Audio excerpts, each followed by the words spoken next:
So we were in the sauna post Boston Marathon, like a couple of days ago? Yeah. And now we're here now, which is so I love that we're doing this. It's cool. But it was, what I found really interesting was that you tore it. Like you tore it at the start of the year. Yeah. And then you rolled into Boston Marathon and still put together a really great race. And I was like, how did you do that? I was like, the idea was I could have easily. So I kind of wanted to do Tokyo as well, and that was just not going to happen because it was like 2 weeks before that, and I actually didn't get the place, which was really annoying because it was my 30th birthday. So I was like, oh, I'll just roll it to next year and just do all of them until then. Yeah. And do all the majors. Yeah, that was the plan because I had Boston 100% lined up.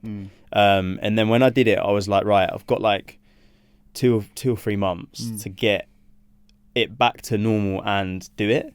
And I was running on it, like it wasn't really bad. It was like, it was painful in places, and like it obviously had healed, so I was kind of like cleared to run again. And doctor actually said to me, he was like, oh, it's probably at like 80%, and I was like, I don't know. And I went on a run and I was like, it's not 80%. But I just, in my head I was like, I could either just pull out of Boston and miss the opportunity, or I can just like see where I can get it, and then hopefully it's good enough. And I kind of got it to a point where it probably wasn't good enough, but I was too invested then to not do it. So it's kind of like I just played a bit of a battle with myself on how much can I train without making it worse and try get it better in time for the race. And I kind of just like pushed through. But how are you feeling now? Probably like leg wise, not ideal. And I think that's because my longest run was like 20 odd K before the race. And then ran Boston with the hills. The hills were gnarly. We ran at 3 a.m. that morning, so in reverse. Well, so you had more elevation. There was 100 meters more, I think. Backwards. Well, I think Boston's like net downhill, right? So we were rolling through. So the last 5K for us was just all uphill. The last, which sucked it. That's bad. There was like one hill actually at the end that was really bad. You know, as you come out of the like turns, and there's like a bridge, you go under the bridge. So on the way out, by the time you get to there at like 39-40K, mate, just hanging on. My legs were battered. I was like really trying not to cramp. I felt my hamstrings like pulling. You know, when they're like, and I was trying to shorten my stride and just keep running. And then I got to this hill and I was like, nah, I'm fucked here. Mate, that's so cool. What prompted the idea to run all the majors? Do you know what? So it kind of just lined up. So like I raced my first ever marathon like 3 years ago, and then I did a faster one, and then I kind of went into ultra stuff. So I had this like big time period of not really running fast. I was doing like one threshold session a week or whatever just to stay fit. And I tried to run London last year, and I was on track for like a 250, and I just blew up because of the heat. And I was like, next year I want to get a decent time in a marathon and kind of just do it, like get it done, and then kind of forget about them again after that. And then I signed a deal with On, and then I did a TV show called The Trainer Games, which was like a fitness competition thing. And I got the opportunity to work as a trainer for iFit, and they sponsored 4 of the majors last year. So I was like, oh, like I could run at least 4 of them with them anyway. If I get 2 more places, I can do all of them. So that was the idea. And then they actually, after I made the decision, they actually pulled out on sponsoring London and then Chicago. So they still do Sydney, Boston. So I'm doing 100% Sydney, Boston. And then back in Australia. Yeah, exactly. Another hard marathon. Couple more hills on that one. 2 fucking hard ones back to back. So yeah, that was the idea. And then because On do a lot of stuff around them, it made sense for me to be at the races. And I kind of like would see people at the races last year, and I was kind of like, I wish I was like running them or even just there. And it's expensive to fly out to these races and just to do them for no reason. And I feel like if I wasn't running it, I probably wouldn't go. So yeah, I just was like, do you know what? It'd be a cool challenge to run them all and try get my time down, and then go back to the long stuff. And the marathon, especially the majors, like it's such a vibe in the city, hey? Like even Boston. Yeah, it was really cool. There was a lot going on. A bit too much when you're running. Oh, 100%. Well, we didn't have that problem when we were running at 3 a.m. in the morning. We just had the volunteers. But even like being on ground, because Tokyo was very similar early this year, but they were kind of a bit like very polite, like around like claps and just like it's very they're very organized there. And Boston was obviously like a lot more loud. And then I talked to people who do Chicago, New York, and they're like, it's on a whole different level when you do that. But I think like there's something about being in a major city for it. Like everyone comes out for it. There's so many cool people. Like Boston's like traditionally like a huge event for them. But also it was all in one place. It's quite nice. Like here's not. I guess if like you'll go into the expo, the finish line, the start line, it's like all the events will be in the center somewhere. Like everything's in random places. Yeah. Whereas in Boston, it was like literally 2 streets next to each other. The expo, the finish line, all of the events. It's kind of like didn't have to go anywhere. It was just like race weekend. Do you find that the locals in each city thinks their major's the best? Because when I was in Boston, everyone's just like, "Oh, Boston's the best," and now here in London, people are saying London's the best. I'm like, what's going on here? Yeah, I reckon so. But I haven't done any. I haven't been to New York for it. I haven't been to the other ones. Yeah. So yeah, it'll be exciting to see which one is the best. So the plan of attack is you're not going to run London this weekend. Yeah, London's off. Yeah, just because of the injury. Yeah, doing 2 back-to-back was a lot. So I kind of made a decision, and I ended up not getting a place, which was like weird because last year I got offered like 3 or 4. Yeah. This year was a bit harder, and obviously it's like my home marathon. But I'm moving to LA, so I'm going to be training for Sydney in LA, which will be hot and hilly, which is good. And then I'll probably 100% doing Berlin, and I'm still trying to work out places for the next couple. Hopefully I can get all of them, and then do Tokyo on my birthday next year, and then. The marathons are done. Yeah, if I get the time. Hopefully, yeah. And the time's 250? I want to go below 250, That's so fast, dude. Yeah, I want to go below 250. That's the idea. Mate, tell me about your relationship with running, like how it first came to part. Because I think, talking in the sauna, I think I was really drawn with how like you were navigating like the running space and how it evolved over time. But I think just for context, not only for like the crew that are listening, but also for me, like how did you start running? Like where did it come from? How did it evolve? Do you know what? So I've always been into training, fitness in general. Like I played football as a kid, was never very good. And then as I got older, I started to gym. So I was like in the gym every day and just got kind of addicted to training, improving myself and all the other stuff. It's just like an addiction. Yeah. And then it was like I was in my like 20s. I did some bodybuilding, so I did that. I actually ran a half marathon when I was like 16. I did it in like an hour and 36 minutes in Plymouth. Dude, why didn't you just keep running? I know. I just popped it out, and then I was like, "Fuck! I wish I kept running because now I'd be way better." Yeah. But I just went into bodybuilding, stopped running, did a bit of boxing, bit of Muay Thai.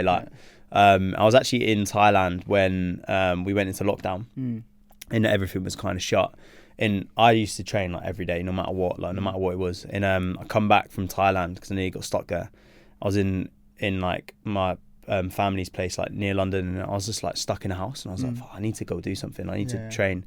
So started running just like around the block, like you're allowed out for once a day for whatever. So, and then everyone was doing like the 5K. So I was like, I'll go see how fast I can run a 5K. And I did like a 22-minute 5K. And I was like, I'm not too bad at this. Like maybe I should push it a bit faster, try to do sub 20, did that. And it just kind of just went from there. Like I just kept doing it more and more, signed up for London first time. I had a friend in the gym actually that he'd ran like a 200k ultra, and I was thinking at the time like, fuck, I'm like trying to comprehend running a marathon. And then people were doing that, and I was like, I could never do that at that time. And then I did the marathon, and then I was like, oh, what's next? Oh, I'll do an ultra. And then ended up signing up for a 200k in Africa. And then you went a marathon straight into a 200k? I did marathon. I did 50k or like between 40 and 50k, but with like load of elevation in the Alps.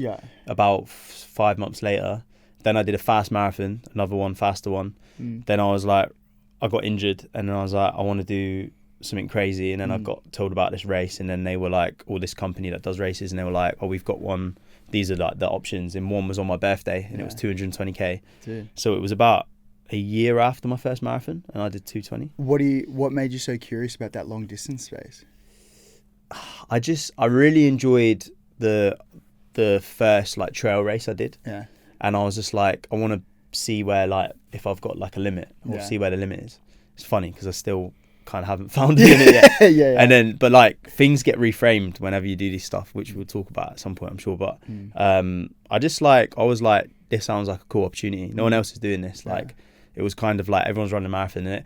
And at the time I was really like, I don't want to just run a marathon every year and take off 5 minutes off my time. Like, that didn't have that much interest. Like this year, I want to commit to a decent time period and do that and just take off as much time as I can. Yeah. But I just had no interest of doing it every year just to get a little bit faster. Yeah. And I was like, cool, let me try go further and do this. And then I did that, and I was like, oh, maybe I should race like 100k. And then I did that, and then ended up running across England, which was that was pretty mad, and I don't know if I'll do that again. But tell me about the race again, like the run along England, like how it came about. Because when we were talking about the sauna, when you said that, I was like, dude, that's like not a small thing to do. Like that's and like obviously from Australia, like this is it's kind of like new territory for us, like coming over here to the UK. But I heard it's not as far as Australia. Well, it's not as far as Australia, but it's still far, dude. It's still fucking far. It was a lot. Like even just the thing itself was a lot, but regardless of that, like the planning, training, the logistics, like the logistics, like the whole thing, getting the money for it, like from start to finish, it was just a lot. Like it just took up so much of my like life. It was almost like all I did last year. I ran London early in the year, and then was like, cool, right, now I'm training for this, and then just literally trained, planned it, did it in August, and then it took like 3 or 4 months to do the film, which is coming out next week. Sick. I'm keen to watch it. Yeah, which might be out by now. It'll be on YouTube on the 1st of May. On my YouTube. Do you think like we have to because it sounds like, and like tell me if I'm wrong, but you're a marathon into like 100k into like running across England. Do you think we're always like trying to top like what we're like what we've done? Like why do you think we're like always? Because dude, I'm guilty of it myself. Like trying to top like the next thing. Like why is that the case? Like, it's funny because after I did the last one, that's what I realised like I didn't have to do. I didn't realize. I was like, do you know what? I feel like I've actually done enough for once. Like I got to a point where I'd reframed it. Like it was like so hard, and it, like I said, it took up so much time in life. I almost felt like it took a couple of years off. Do you know what I mean? Off my life. And I was like, is it actually worth it? Like, why am I doing this? Like, what is the reason why I feel like I have to prove myself by doing these things? Are these the thoughts that you're thinking about while running? I think some of it was. I think some of it was during, and then a lot of reflecting afterwards, and like talking to sports therapists. Or I actually started a podcast, and we did a couple episodes talking about stuff, and ended up not running with it because of just me and the other guys, just our time and where life's taken us. We wanted to commit. You know what I mean? But it was actually nice because I had a lot of time to talk about how I was feeling and why I wasn't feeling a certain way when I did it, because I kind of built it up to be this thing where I'd get this fulfillment out of it, and I didn't. So I was like, what's missing? And maybe it's the way that I approach these things. And I actually just realised like bigger isn't always better. I don't have to just keep getting bigger. Like, because before I started running it, I was like, this will be a bit of a taste of what America would be. And that was the plan. Like originally it was like, oh, maybe I'll run across America. 2 days in, I was like, fuck that. I'm not doing that. I was like, I don't think it's for me. And that's fine. Like we don't have to like just keep chasing these things. And there's a part of me that still wants to know like, what is the limit? Like how far can I push it? Because I didn't find that. There wasn't a point where I was like ready to quit in this one. Last time anything like that happened was in Africa. I was like 3 or 4 days in, I was like borderline ready to go, and I had to sit down and a bit of a cry and then pick myself up and kept going. But now I go back to that, I'm like, if I can keep going then I can keep going now. So with the UK, like I didn't find that limit. So I'd love to do something where there is like that opportunity. It's like next year I want to do some like bigger races, like long, like not single day, but like continuous things. Couple of the big ones is on the plan. Maybe a backyard, because that will literally show you the limit, right? I reckon the only thing that would stop me would be like running out of time on a lap because of something. But that's still a question. But I also don't feel like I'm like, it's weird, like everyone was like, what's next? Straight away, because I'd set this expectation. I've made that like perception of me to be that way. It's always like, what's next? And I was like, do you know what, like I've got nothing planned. I'm cool. I'm just chilling for a bit. And I think the thing that like stood out to me, like you mentioned like your why, like why you're in there, like you were kind of like searching for your why. Did you think you found it, or have you found it since? I think I've always said like I don't think I have like a proper reason why of doing all these things. Like I never really had like I went through some stuff with like addiction and whatever, and that was motivation to do stuff, and I think it's helped me do it. And now I'm helping other people by doing the thing, and that kind of keeps me going in hard moments. But I never really had this like actual reason why I'm doing stuff. You know, it's not for someone else. It's not for, like, it was always for me. It was quite selfish. And I think when I did the run across the UK, I just kind of discovered a little bit of peace, like within all of this like super stressful, super hard thing. I was actually just searching for like a bit of peace, like to be like, it's okay, you've done enough. For myself. And I think maybe that's just from like younger years, not feeling good enough, not being pretty good at like sport but loving it, but kind of, you know, if you're not good in academically and you rely on like your outlet is what you enjoy is like sport, and you're not good at that either, kind of like makes you feel like you're not really that good at stuff. So I think that kind of shaped me to be like really motivated to improve and get better, and I think that's always in the back of my mind. But I feel like I'd just done enough to be kind of proud of myself for once. Because that was my next question. I was like, did you still feel proud of like running across the UK? Like, is that feeling of like pride, or like being proud of that thing? Yeah, I think like part of me is, but also at the same time, like, even that's why I was thinking like when I did it, people were like, oh wow, that's amazing. And I was kind of like, oh yeah, I did it. People have done forever. Like, could have done it faster. Like, all these different things go through your head, and I'm like, why? Like, that's why you got to reframe it. It's like, why isn't that enough? Do you know what I mean? And that's why when I approached Boston with this injury and undertrained, I was like, yeah, I'd love to PB and get like a decent time or whatever. Like, my goal time was like 2:55, and I realized by halfway I probably wasn't going to hit it.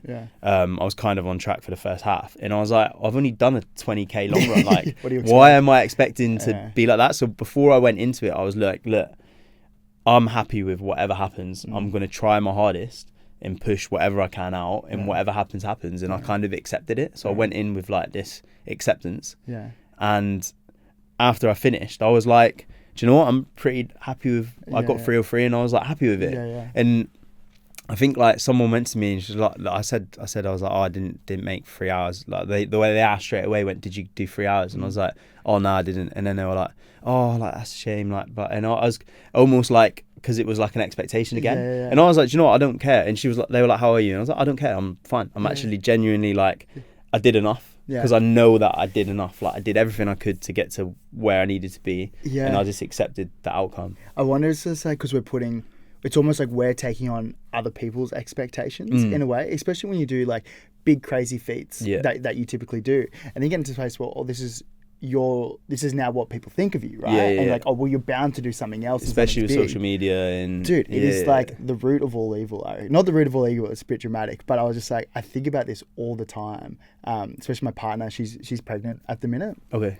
So congrats. Thank you. Very, very exciting. But we were she'll be on her phone, and I get guilty of it as well, but like, we get stuck in like this whole little trap of like comparing ourselves. And like, in her case, she's just like, oh well, like, all these girls look like they're having like really incredible pregnancies, and I feel really sick. Or like, even vice versa, like when she is feeling really good and she's like, oh, I should be feeling, it's like this whole thing. It's like, no matter what side of the coin that you're sitting on, like it's always like not going to be enough. And then when I think about people who are doing these like big grand challenges, like for us it's running the majors. Like, I'm not built like a runner, I'm built like a footy player, rugby player. I'm not built like a runner. So for us, like that's our big challenge. And even now sitting here, I'm like, oh well, what's next year going to be? Like, there has to be a thing. Like there has to be, like for partners, like that's how we kind of live, exactly, like partners and sponsorships. Like, I think social media heightens, it's crazy, especially if you're on social media, like as a personality, right? Because there is an expectation of you to do certain way, and you're kind of comparing yourself to other people, and other people, no matter what, like, people always like, oh, people don't actually care that much, people aren't watching. They are. And people are judging you. And I know for a fact, like, going into stuff like this, like, people are probably expecting me to do a certain time in a race, or because I've done these other things. But like, that's like, I did a post actually afterwards, I don't know if you've seen it, and I'd put the caption on it being like, you need to remember, like, sometimes your worst is like someone's dream or someone's best, or like, and I was like, I started in the final pen, so I was like wave 6, 8 out of all of it, and I started at like 11:30. I was overtaking people for the first 2 hours, but I was thinking in my head, like, if I'm not happy with my result, because it wasn't a PB, right? So it wasn't better than me. It was a hard race, and I was injured, but it wasn't better than my last race, right? Yeah. And I could have, but like, if I just think about like all these other people that are trying to run like 4 hours, they would love to have done a 3:03. Yeah. So I'm like, why am I not, like, why am I disappointed for being a couple minutes slower than I was last time when the odds were against me? Like, just because I had this expectation of myself, right? Is it a matter of just having like the awareness, do you think? Yeah, I think so. Yeah. And I think it's just like, I've got to a point where I'm pretty like confident in myself, and the opinions of others don't have much value to me. Yeah. There's like certain people that maybe their opinions would matter, like people around me that their opinions do matter. Yeah. But I have this like kind of belief in myself, but also like detachment from other people's opinions. And I think you get that with age, and maybe you get that with the right unpacking of all this stuff. I was going to say, has that always been the case? I think I've always had like a drive and like an expectation to do certain things, which is how I've kind of got to where I am. But at the same time, I think I was a lot more insecure as I was younger. Yeah. But also with drinking and drugs and stuff, because I was living a lifestyle where I was like I felt like I was meant for more, and I was like wasting my life away. How long ago was it? So I went sober 4 years ago in September. Well, so it's coming up to congrats, that's so cool. Yeah, which is crazy. This is like another thing now. I'm like, I don't know, it's just happening. But changing was hard, and it's because of all the guilt attached to the way I was living previously. And like when I did London for the first time 2 weeks before, I was that whole year I was trying to go sober. 2 weeks before I went to Ibiza and did like a 5-day bender. And I was like, I've just wasted this like 16 weeks of training. I was so regimented with everything, and I went and ran like a 3:18, and it was my first ever marathon. I did pretty well. Like I didn't train well enough for it. Like I didn't have the knowledge I did now. So that was a good like achievement for me. It was just a push. But I could have been like, oh, I can get away with going Ibiza the week before. Instead I was like, how far can I kind of take this, rather than accepting. Yeah, gotcha. And now I feel like, because I do all these things and I have like the integrity of the word, like I was speaking to a sports therapist about this, and we were talking about like our values, and that if you live with intention, like intentionally through the values that you have, like I think you can navigate it a lot better. And one of mine is like integrity. So like if I say I'm going to do something, it's about doing it. And it doesn't mean like I say I'm going to run 2:55 and I don't, but it's like, okay, now I know the next race I've got to. So it's about showing up again, rather than just being like, oh, I didn't do it. So you quit and you pull out of that. Gotcha. Mate, let's zoom in on that part when you said you've come a long way, especially like talking about like other people's opinions and other people's thoughts. I imagine it's probably a lot heightened in your world, being like having an incredible social following, probably a lot of eyeballs on you. But take me back to that time where you said you probably like had those insecurities and you had that time, and then there was a moment where you shifted to like getting away from the drinking and getting away from the drugs. How did you navigate that? And what was like, was there a thought, was there an example of where you're like, oh no, like I actually needed to make a change? Yeah. Do you know what? I think it's just like that, it's almost like earning the respect for yourself. Do you know what I mean? So I was saying like, oh, I'm not going to drink this weekend, and then I drink, and then so I was lying to myself, right? So your word becomes not truthful.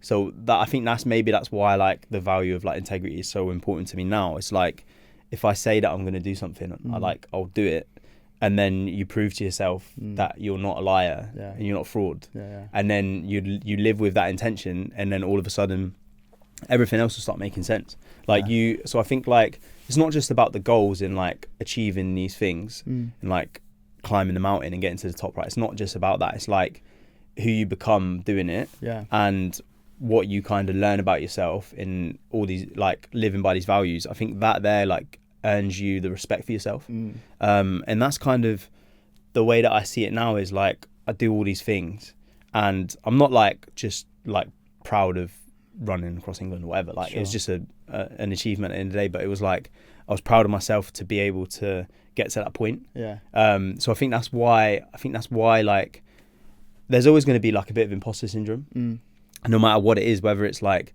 my first podcast I did, I was like shit scared. Do you know what I mean? And like when I went on TV the first time, it was way different to when I did a TV show more recently, and like the way that I approach things and the way that I could speak and like all these different things I think kind of happens as you grow, like, but there's always going to be that like, am I good enough for this? So I think like when you prove yourself right, like over and over again, I think that's where that confidence kind of comes from. Just like reps. It's like the idea of like stacking days, and I think, and I asked the question because I think there's probably a lot of young men out there, probably women as well, but I can speak for men, that are like probably sitting in that space of not feeling good enough, probably don't have the reps of like building respect for yourself. And I think like when you have that respect for yourself, you can like walk through life like so confidently as well, because you know who you are, and you know what your values are, and you know like what you'll stand for and what you're not stand for. I think that's a beautiful thing. And I think like if there was someone that was struggling and they're like thinking of what's the first step, it's just got to be like get in the gym and start looking after your body, because like you have that control over that. So like for me, that was the only thing keeping me going. When I was drinking and doing drugs and partying every weekend, I was still in the gym like 5 days a week, and it was the only thing keeping my mental health from being like in the bin. It was like, at least I still have a six-pack, like at least I still look quite good. Like that was my like, as long as I get to the gym, I'm still like, I'm not failing. I'm coasting through life, and I was failing in a way, but I think that was like one of the things that really made a big difference. And then building from there, because I mean, it's not enough just to do that. But I think like when someone's asked me before, like if there was someone struggling, like what can they do? And I definitely think like just doing that process, the discipline around training, start then improving your diet, start looking a bit better, you start like having a bit more respect for yourself because you're showing up and you're doing this stuff, and then I think that grows into all the other stuff. I did that, and then I started reading, and then I started like doing all this stuff, and now I'm breath work, like all the things kind of just collect to one thing. And I think that's the first step, is just start looking after your body a little bit. Dude, I love that. There's a quote that you said on Gary Brecker's podcast where you said you can't outthink mental health problems. And dude, when you said that, I was like, oh, that's so cool. I was even talking to Hunter, our head of marketing, outside on the way here. It was just like, you can't outthink your mental health problems, but when you're fit and when you're active and when you even just go for a walk or do something, it's like your endorphins, your dopamine, everything lifts up.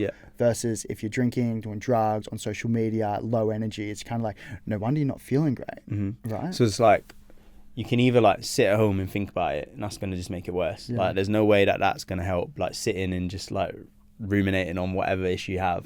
So like getting outside and like just moving is just so good. Like even if there's like a bit of sunlight and going for a walk, like it completely changes the way you're thinking. But yeah, it's tough. Like it's not going to solve everyone's problems, right? Like but I think like that's the first step, and it's like it's a bit of a foundation. I think if you have a strong body, then you can build a stronger mind from that. Whereas you could have a stronger mind, but you could have a weak body, and I think that there can also cause you just as many problems. There's also some really great literature around like rumination, like the ability to break rumination, because you know when like we're spiraling, like you're in that little spiral, there's actually like there's a few things that you can actually do to stop that, and physical activity is one of them. And the ability to actually like catch it before you do start spiraling, like it's a skill. Like it takes time. I think it's probably easier said than done. Like we're sitting here, probably people who are listening to this, like I try to do that all the time, but I'm still stuck here. Or you get back from the gym and then you like start thinking about it again. And I'm not discounting people who actually have like a mental health disorder, but for the people who are just probably sitting very much in the middle and neutral, the ability to be able to catch it and train yourself, and the more you train yourself, the more you do it, the more likely you'll be able to catch it in the future a little bit sooner and a little bit more quickly, which is I think is so interesting. And there's like, so I've been doing some work with a doctor about breath work in heart rate variability and the way your body responds to like going in and out of like parasympathetic, and it's really interesting because I've got ADHD, and my like scores were just like shit, like all round. Like my heart rate variability is bad, so like it was affecting my recovery, which probably meant why I got injured, because I wasn't overtraining. For the way that I train is like I'm very good at training and I'm fit, but it was like, how do you recover properly? So it was an under recovery thing, and I think it was all to do with my nervous system. And when you're ADHD, so like we set up some stuff on my head, and they put like a temperature like thing here, and he's basically like stare at a wall and don't think about anything. And it should just be like this. And mine was going like way off because I was constantly thinking. Yeah. And that's why for me, I think like I couldn't have gone sober and broke up all these, because that was like what it is. It's like a way of numbing that overthinking. Yeah. That process of like overthinking is like, okay, cool. If I can escape that, that's what a lot of people do. They escape their problems rather than just sit and think. Yeah. So they drink and they numb it. I was like, I need to shift to like something that will keep my mind preoccupied, which would be positive, which was training, pushing myself and doing all these things. And then also in turn, it just gave me that like confidence loop to come back to. So I think like, I think it's tough because you can say all these things and it's kind of like putting it into practice. It's like having that discipline to be able to do that. When did you find out you had ADHD? Like quite late in life, but it was like, it wasn't as a kid. And I think I've done some tests about like dyslexia, and in university, just before I went to university, they kind of identified that I was dyslexic. Gotcha. And then as I've got older, I've realised I was actually ADHD and I was having issue with learning. So it was like I couldn't process things the same way most people do. Okay. And because we didn't understand it, it wasn't really helping. And there's a really good book actually. So I was speaking to a psychiatrist before a TV show. You have these screenings, and he was like, "Oh, I'm the same, and you should read this book called Driven." It's really good. It kind of talks about how ADHD is linked to a gene that comes from hunter-gatherers, and people with ADHD, which end up becoming high performers by what they do. Yeah. That's actually derived from this gene, which is like the hunter gene, and it's to do with being able to be quite like to take risks, to go out, and you're always seeing danger, and you're like hyper aware, and you're like able to like focus on something and lock in and release these certain chemicals other people can't. And it's a really interesting concept because that's how I kind of like, I was reading all these things and like, oh, do you do this? Is that, and like, can you start a task if you don't enjoy it? Like, nah. Like, you tell me to do my tax return, it'll take me like 2 weeks of sitting there staring at the screen before I start. But like, to do the stuff I enjoy, like training and even learning about like my health and all these other things, like I can go down this rabbit hole of like focus. It's crazy. I think it's interesting because I think people talk about ADHD with like negative connotations, but they're not talking about like almost like this mini superpower that a lot of people have. I was talking to a sports psych back home in Australia, and one of our like professional sports is professional like rugby league, kind of like rugby. That was my background. I was talking to him and he's like, you would be surprised how many guys who are playing in the NRL, like the rugby, who are undiagnosed ADHD. Yeah. And he's just, and I was like, oh, why is that? He's like, that certain type of personality trait, or that like just, I think you call it a disorder, they're way more likely to, like exactly what you said, go deep dive, almost have like this addictive personality towards high performance. It's like an obsession. It's almost becomes an obsession. So it's like that group of people, no wonder they're thriving and they're doing so well in this sport. And then you start thinking about like probably a lot of similar sports as well. Like I reckon there'd be a lot of guys and girls with probably undiagnosed ADHD because they're crushing it and they're so driven, and like they find that thing and they just go for it. And it's also, I think there's a lot of like, it's actually, I don't know if it's more people getting diagnosed with it or it's become more like obvious to identify, but there's like some numbers about, I read one book called, was it called Focus? And it talks about how many kids in America have some kind of neurodiversity now. And like research shows like sleep deprivation when you're growing up, like all these different things, like environmental factors, maybe food, like all these different things are contributing to more people having some kind of like neurodiversity. And it's really interesting, like the amount of people that have something now, whether it's like from anywhere between that to ADD or to autism. And it's mad. Maybe it's like the way that you're growing up with screens and it's affecting your sleep. And then like there's some conversations where that's happening where people are like, I was really bad when I was a kid. Like I'd go to bed and then I'd play Pokemon on my like Nintendo like all night, wouldn't sleep. And it's like, maybe if we didn't have access to all that stuff as a young person with a growing mind, that condition might not happen, or maybe it is, maybe it's genetic and it's something from when we were hunter-gatherers. But I think people use it as a bit of a cop-out sometimes, which is the problem. What do you mean? So like, I know like some people online that have it and they're like, oh, I can't concentrate, I can't do this. So they just say that they can't do tasks. Yeah. So like, I can't read because I can't focus on something. Yeah. And that's the wrong way to look at it, because when I first started reading and I really struggled, and I remember someone saying like, I read one book and it was like, you should read for like 20 minutes with a timer. Yeah. And then if you think you're just reading it and then your mind's drifting, you're forgetting stuff, reread it and then highlight certain points and read it again. Like if you have to, you do. Like at one point I was reading everything about 3 times to get it to sink in. Yeah. But now I'm so good at reading. Yeah, interesting. But it's like, I could have easily been like, oh, reading's not for me because I've got ADHD. And it's an excuse. Yeah. And I think that's the problem with, especially how it's growing in the world, and more people are becoming aware of it, and people are saying, oh, I have ADHD now. It's like, okay, cool, but you still need to get by in life. Just because you have it doesn't mean... Yeah.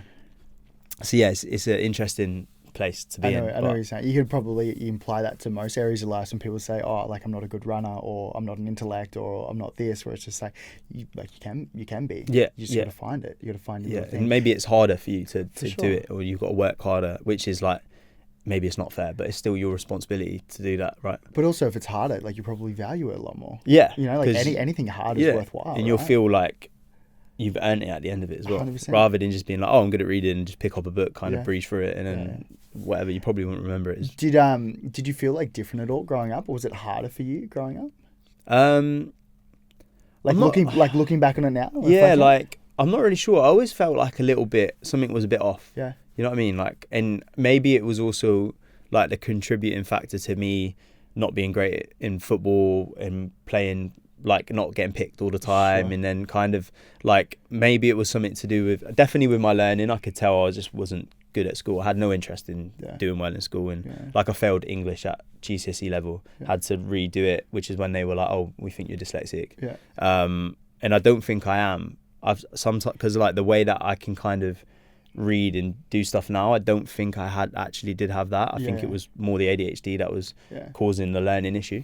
So I think there was always like a little bit of trying to fit in and not quite fitting in, which maybe led me to do what I'm doing now with like the progress I was like addicted to. Because when I remember I was like 14, maybe 13, 14, and I went to football practice after Christmas, and we were running around a pitch, and I was always bad at running, hated running, and running around a pitch, and my manager was like, oh, cool, you've like overdone it, like you're like towing a caravan kind of thing, being like, you've eaten too much basically. And I was always like a little bit skinny fat kind of thing. And so I was like, yeah, do you know what, you're right, like I want a 6-pack, like. And so I remember just going home, and every day I was doing like 200 sit-ups a day in my bedroom until I had a 6-pack. And then like a few months later I like started doing press-ups and pull-ups, and then I was in the gym, and like it was just this thing that I got so latched onto. It was like the control over that aspect. I think the biggest thing that I'm getting from this is just like, I think there's so many like probably like younger kids coming through that are like, oh, I feel like similar. I feel different. I feel like I can't keep up, or I can't concentrate, or I can't do this. But everyone else, like, it seems to be coming to them so easier, and it's like a lot more simple for them. And so I think having the awareness for them, it's just like, oh, actually, no, I can do things. I've just got to find it. We did a podcast back in Australia, maybe like a year or 2 years ago, with a really good friend in like the professional like AFL space called Australian AFL, Australian Football League, which is AFL. And this one guy who's like a really he's like a tough player. He's like a leader in the team. He's like one of the best players in Australia. And he talked about his OCD for the first time. He said it was would go like nights before. His thing was like checking, like, did I check the back door? And so every 10 minutes, 5-10 minutes, he would have to get up, go check the back door and come in. And so he would go into grand finals, semi-finals, trainings on no sleep, like just because he was just, I know it really affected him. And he got quite emotional because it was the first time he was talking about it like openly. And what was really beautiful about that was that he was really open and was really vulnerable about what he was going through. But then he provided like all the tools and strategies that actually helped him. So he's like, I would get off my phone an hour before bed. I would do breath work. I would talk to my my club psychologist.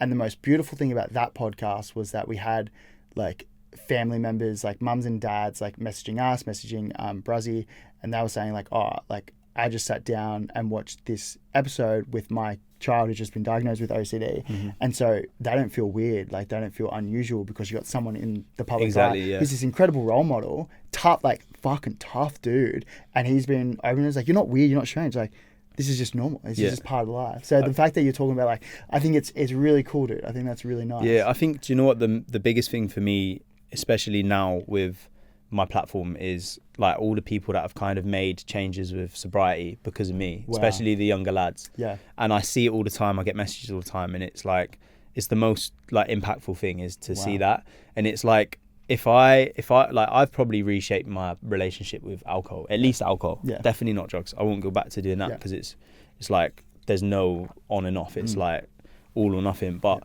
with alcohol, I could probably have a drink now and it wouldn't end up being the same thing as it was, like 3 days of no sleep and going out. The only thing is, I'm like, if I've made this change for 3-4 years and all these people have made changes, like young lads that are watching me have also done the same thing, and then they see me go back to being like, oh, I can have a drink here and there, it's just gonna like completely slip like what they're doing. They're gonna be, oh well, he's just gone back to that, so what's the point? And there was definitely like a time when I was younger and I was going out, I didn't feel like I should have been doing what I was doing, and everyone around me was just quite content with doing it, all managing it better. Like I had friends that would like go out on a Thursday and like switch off at midnight, and they'd be on drugs and they'd go to work the next day, and I was the one that couldn't do that. So and I always felt like I shouldn't be doing what I was doing. Like from the start, it was like slippery slope, but it was from the start I was like, I felt like I had more to give than that. And I think there's definitely young lads that are in the same space that think it's like normal just because it's so socially accepted and so many people doing this stuff that they don't see like an option other than to do it. But then when they see someone like me that's then done that, made the changes, and then are running these marathons or ultras, and they're like, oh, I wish I could do that, they see that like light at the end of the tunnel because of it.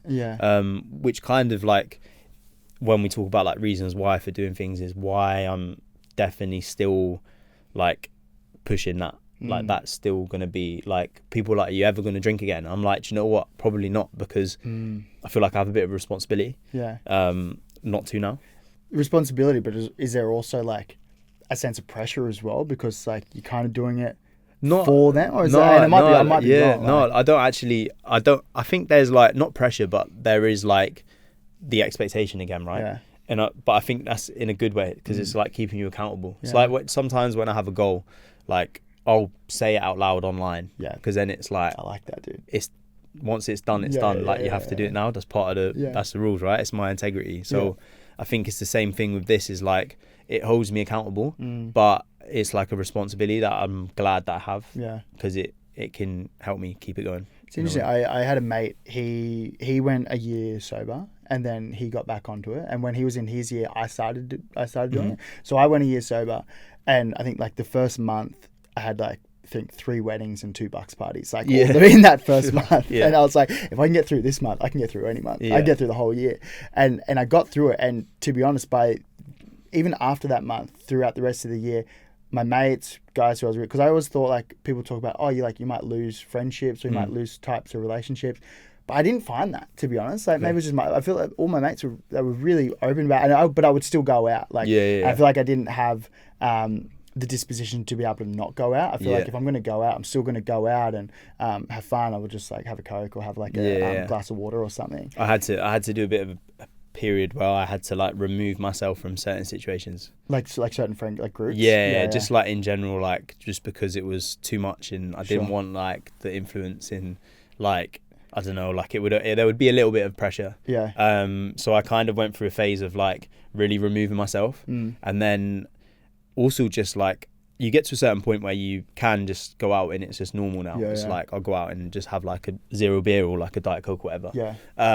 But there was a point where I kind of also started to see myself just drifting from people anyway, because of, it was only ever like, do you want to go out this weekend? It was never like, do you want to go for a coffee? Do you want to go for a run? Like, and then obviously as you're like, you change as a person, right? Like, not like you outgrow people, because I think you do, but like, I felt like I definitely grew apart from a lot of people, which I think is also normal. But like, I was going to ask, is like, how has your friend groups changed or evolved over time from 4 years ago to now? Yeah, I think like it's it's weird because there was a point where, like, I have friends from back home from years ago, and then I have friends from kind of like here that I used to live with and stuff like that, and then I've got newer friends, and I think like as you kind of progress, especially with what I do, I think things definitely change, like with who you kind of want to hang around with and the conversations you want to have, and like there's a certain point where you do outgrow certain people, and I think that's like quite normal to be like that, because like we should change, like we shouldn't just stay the same. And I think sometimes people stay the same and then you change, and then it almost causes conflict anyway. So it's definitely like I have certain people that I still am really close friends with. I feel like I kind of have like drifted from certain groups, and then only stayed in touch with like a couple individuals. I think it's nice to know that like that's okay. Like it's okay for that, for relationships and friendships to evolve, exactly, and to change. Like I think that's fine. I think it was when I started when I did my year sober, I was just like, I was like almost like sad, not sad in a way, but I was like, I don't want to lose my mates. I don't want that. And then now I look back on that, I was like, oh well, I actually have met so many incredible people, especially like the footy scene or the rugby scene back home in Australia. It's like very drinking dominant, like it was like very same as England, very testosterone alpha, like it's a huge drinking culture. And so when I finished up footy a bit earlier, then when I was thinking, I started getting into running, and like a lot of friends that were runners, like they're like, oh, we got a long run this weekend, so we can't get on the piss on Friday night because we're running. And I was just like, oh well, now my groups are kind of changing. I felt kind of sad that like, still mates with my footy mates, but then I still want to run as well. And then now looking back on it, maybe like 4 or 5 years later, I'm like, that's okay. Like I'm still mates with them. It's not like I don't see them, but it's just a different relationship, and that's fine. Yeah, exactly. And then as long as you can still navigate, like I could go to a wedding now and I'm like, I'm not tempted to. I still have the same conversation sometimes. People are like, are you still sober? I'm like, yeah. It's like same conversation last year. It kind of gets a bit jarring, especially as they drink more. Like by the end of the night. But I don't know. It's interesting. But like I think as we get older, I think like that changes anyway. Like, I'm 30 now. Like there's definitely like a lot less opportunity to be going out with my mates anyway. Like in general. So I do a lot of socializing around training and the things that I enjoy, because it's kind of like the time that you have, right? You know, when you have like relationships, kids. Like I'm moving to LA soon, so that's obviously going to reshape my whole friendship circle. Do you know what I mean? So but I think it's fine. It's like it's part of it. You like you might lose friends, you might not. You, like it's going to be so unique. Like the change. I was also really curious from like a performance point of view. Like how good could you actually be? Like how much growth could you have in 1 year?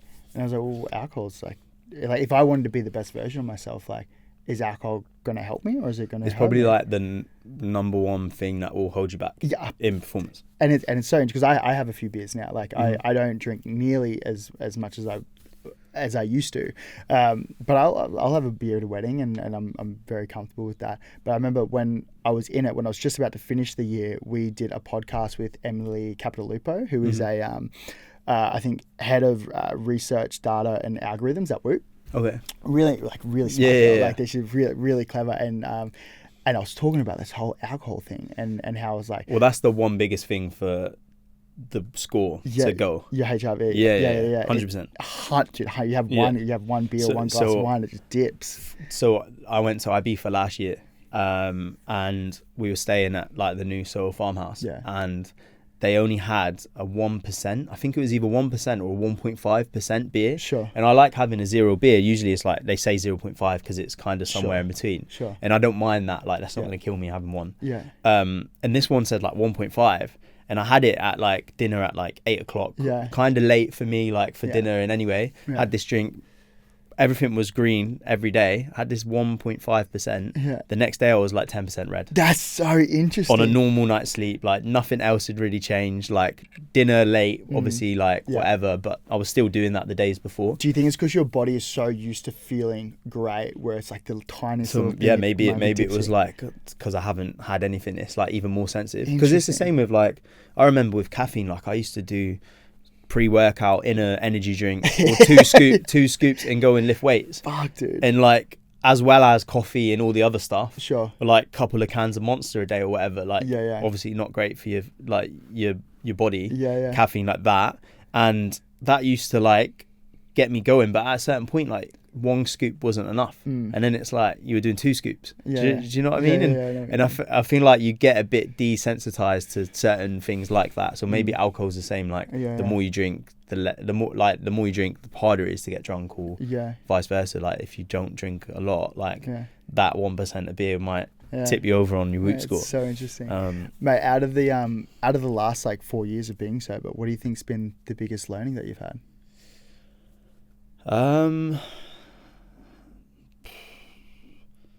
I think like I used to think I had like anxiety and this kind of like, maybe it was like the self-doubt, confidence kind of thing. And I used to go to like events, especially with, you know, when you do like reality TV shows and you get like this platform, you get invited to all these events, and all these people you see online like are now in the same space as you, and you kind of get a bit like, am I meant to be here? Can I have a conversation? You kind of get in your head. And I think that was one of the reasons why like I was drinking a lot as well, is because I was kind of like trying to escape that and get myself like Dutch courage. Do you know what I mean? And I think once you completely strip that away and you have to like face everything, you have to face your problems, you have to face these kind of doubts and thoughts, you actually grow more as a person, and you're able to deal with these situations a lot better. And I realized like I didn't really have any anxiety. I think it was just alcohol, feeling shit, not sleeping properly for 2 days a week, and then trying to like do all these other things. And I think that's one of the biggest learnings, is like you actually feel so much better. Like it's not just like, I'm not trying to shove it down anyone's faces, but like you just completely transform the way you think and feel. And it's weird because there's like a lot of people are trying to push like a bit more balance now, and kind of like like you're kind of wasting your life away by not doing these things and whatever. And I think like that's fine, but it's when you're all or nothing, like you can't kind of navigate that. So for me it's like just that confidence piece again. I think that's one of the main things that I kind of took from going sober. Well, I think that I can see it. Like even when we're in the sauna, you seem like very present. Like you're here. Like when you're having a conversation with someone, like you're having a conversation with someone, and you kind of feel like, it reminds me, because we did a podcast with a girl called Alexi Pappas. I don't know if you heard of her. She's she's an Olympic like record holder. She then dipped into the marathon space, ultra marathon space, and she's like just a really incredible runner. We did a panel with her at Therabody a little while ago, or just before the marathon. And we got on this like similar conversation about like the energy that she puts out to this world, because she's like a really like playful, like fun girl. And I was like, you seem just like really just like almost like content with who you are. She's just like my favorite type of people.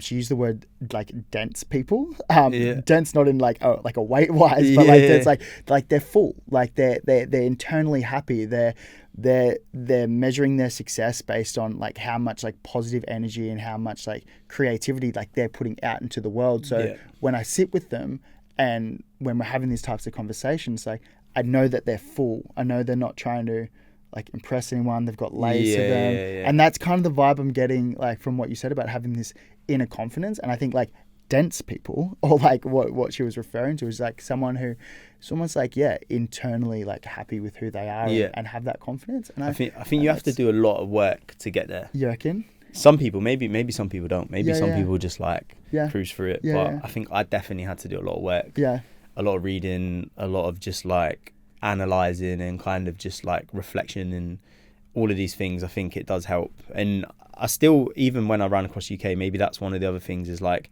the presence piece. The first holiday that I went on straight after was the first time I've ever gone on holiday where I'm like happy to just sit there and do nothing. And just, it was always like, I want to be doing something. I want to be like the ADHD coming out. And I think that's kind of, maybe I've got to that point where I've just like feel like I'm content, but like almost like not taking the pressure off. Like I don't feel like I've got to a point where I've reached my like potential, and then now I'm happy to just sit here and sit at that. It's like reframing it so that you don't go into all these things and then just be miserable afterwards. because you hear it about people that achieve like world records or gold medal syndrome in the Olympics. Like they build it up, they get there, and then they're even more miserable than when they were 100%. trying to get there. 100%. And I don't want it to be like that. I don't want to I wanted to get to a point where I didn't have to just every time I achieve something, I'm like, okay, cool, what's next? Like that's not enough. And is that sorry to interrupt? Was that the book that you were talking about when we were in the sauna? You said you read your therapist gave you a book, and you said your therapist gave you a book, and it might have been just after you had the holiday. And you said, yeah, I was able to like reframe it. Maybe it was focused. I don't know. Can't quite remember. No, I don't think. I can't remember what. You were mentioning your therapist gave you a book, and it was just like Oh no, this is or the one you're reading now. no. So this is How Bad You Want It. How Bad You Want It. The sports psychology book. Yeah. Which is like, it's like another level to that with like, it talks about different stories of people in different sports. In I don't know, there's one, and it's really interesting. But it's like reframing going into these things and the pressure you put on yourself. Yeah. Because also like, when you're at a start line for like a race where you're really pushing, you don't want your heart rate to go like super high for no reason, right? You want it to kind of build into it, because else you get these issues. And I think that's what I kind of approach Boston like. But they talk about it in there. There's this like triathlete who kind of gets put on a pedestal, and then she's like, she wants to win. She's like, she gets to a certain point where she just like blow up and someone else would beat her in these races. And then she started training with someone else, and they were like, just stop thinking about winning for a minute and just think about doing like the process training. And then she ended up winning everything after that. Dude, that's so interesting. But the book's really cool. There's a few different like really like nice things in there with there's like it talks about, I kind of said this on Gary's, but it talks about a guy that's like from young, amazing cyclist, starts really early, goes into Tour de France, and he has this huge, like, gets a scholarship, like has this arc, but no kind of hardship and no trauma. And then he gets to a certain point on the climb in the races, and he always lost his lead on like all these races for years and years and years. And the only time he started winning was when he actually got so angry at himself for losing so many times that he had that thing to tap into, that anger. And then he used that anger to then push him on the last climbs. And then he ended up winning the Tour de France. And it was like the longest time someone didn't win back to back to then go and win it. And he was like one of the oldest people to win it and stuff. Interesting. And it's quite cool to think about that, because I feel like I'm quite similar, where I never had like a traumatic start. We had like enough as a kid. Like, we didn't have anything amazing. Like, didn't go on holiday till I was like 18 or whatever, right? Like, leave the country. But I didn't have anything like super bad happen to me. And then I think like the issues I had with drinking drugs and like the guilt and feeling not good enough, I think that was enough to motivate me without it being like scar tissue.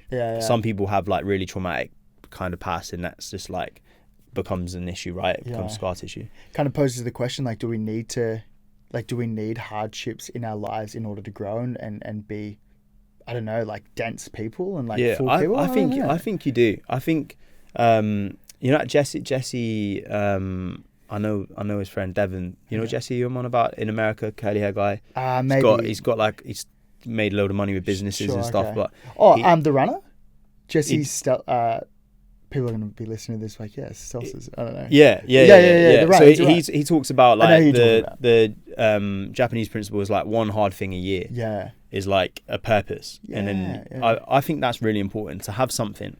Whether it's just like a marathon. That at one point to me, a marathon was like a huge goal, like super audacious, like just running it once.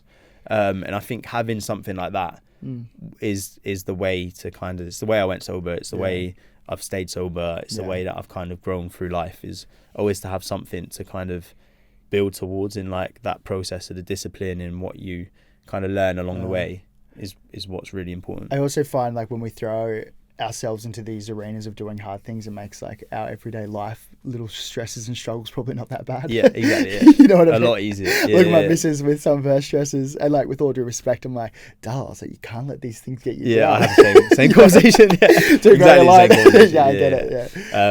She always, I've brought that up before, and she's actually like heard it and then called me out on it. But no, I think it's true. I think like even when I ran across Africa and I lost like 7 toenails, I was like in bits for like fucking 4 days, like was just couldn't walk for like a week. Like now I'm like, something happens and I'm like, oh, all right, cool, I'll deal with it. It's not that bad. It could be worse. And then Dude, so cool, mate. Before we wrap things up, what do you think is the biggest thing that we didn't touch on today that you'd like to touch on before we finish up? I'm not sure. We did a lot. We covered a lot. I've really enjoyed this conversation. It's been good, man. Why are you moving to LA? Just to be fair, I'm not going to lie to anyone on the weather.